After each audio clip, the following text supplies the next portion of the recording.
Le taoïsme fait le plus grand éloge de l'enfant-son, du petit bébé. Lao Tzu a dit « L'enfant-son a les os ténus et les muscles souples. Son énergie vitale est à son comble. Il connaît l'harmonie parfaite. Le bébé a le chi plein le corps et le shen, ou si vous voulez la puissance spirituelle, en parfait état. » Les taoïstes disent que l'homme doit se parfaire pour redevenir enfant, qui est le vrai visage de l'homme. Est-ce que vous avez vu les petits garçons et les petites filles chinois qui sont tellement beaux, hein? Évidemment, tous les garçons et toutes les filles du monde sont beaux, hein? Enfin, puisqu'on est en Chine actuellement, donc je parle surtout des petits-enfants chinois.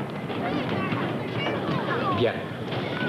Je vais vous dire quelques mots sur la première allégorie du chapitre 3 du Chuang-Tzu, qui est utilisée dans les manuels d'enseignement scolaire en Chine. Je vais d'abord vous lire ce passage. Quand le boucher du prince Wenhui dépeçait, ses mains empoignaient l'animal. Il le poussait de l'épaule. Et les pieds rivés au sol, il le maintenait des genoux. Il enfonçait son couteau avec un tel rythme musical qui rejoignait parfaitement celui des célèbres musiques qu'on jouait pendant la danse du bosquet des mûriers et le rendez-vous des têtes au plumage. Bravo, s'écrie le prince, mais comment ton art peut-il atteindre un tel degré? Alors le boucher dépose son couteau et dit: Prince, ce que j'aime, c'est le temps, et j'ai déjà dépassé le domaine de l'art. Au début de ma carrière, je ne voyais que le bœuf. Après 3 ans d'exercice, je ne voyais plus le bœuf. Maintenant, c'est mon esprit qui opère plus que mes yeux. Je m'attaque qu'aux interstices. Chaque fois que j'ai à découper les jointures des os, je remarque les difficultés particulières à résoudre et je retiens mon souffle, fixe mes regards et opère lentement. Je manie très doucement mon couteau et les jointures se séparent aussi aisément que de la terre qui tombe sur le sol.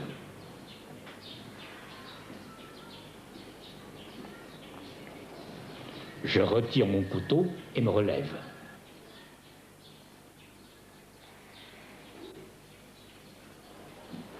Je regarde de tous côtés et me sentant satisfait, je remets alors mon couteau dans son étui. De même, dans la pratique du Tai Chi Chuan, le pratiquant, à la fin de son exercice, regarde aussi un petit peu autour de lui, mais ce n'est pas du tout par fierté, mais il en éprouve le besoin. Je vais montrer ça.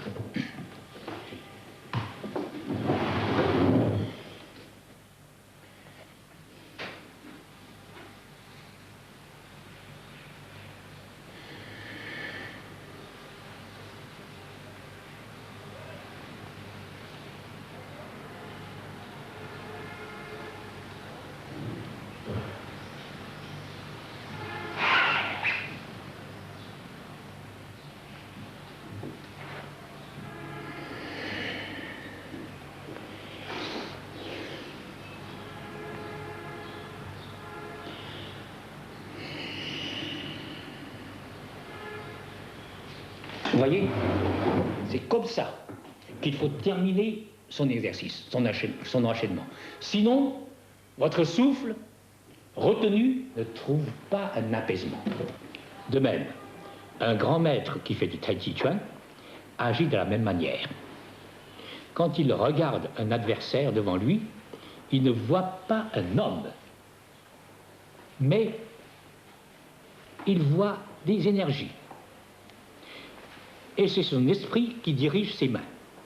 Il touche le corps de son adversaire, son chi, son énergie intérieure s'infiltre à travers le corps de son adversaire.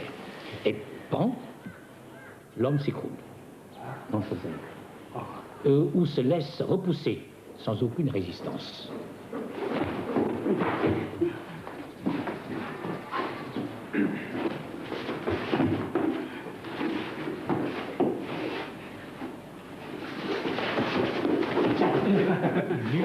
Vu que leurs énergies intérieures sont sensiblement égales, donc il est obligé de mobiliser ses forces physiques. Maintenant, moi, je vais essayer de le pousser. Hein. Voilà.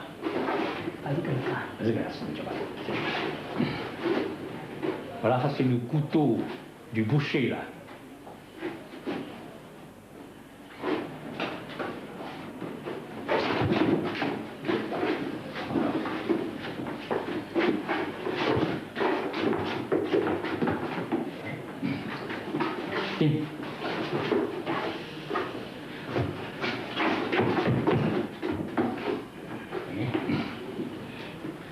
Bon, maintenant je vais faire très chaud avec lui. Hein.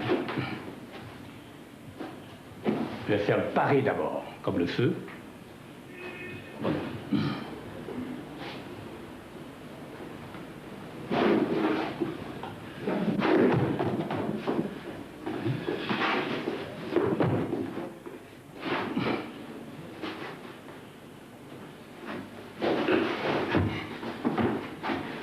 Ça c'est tir en arrière.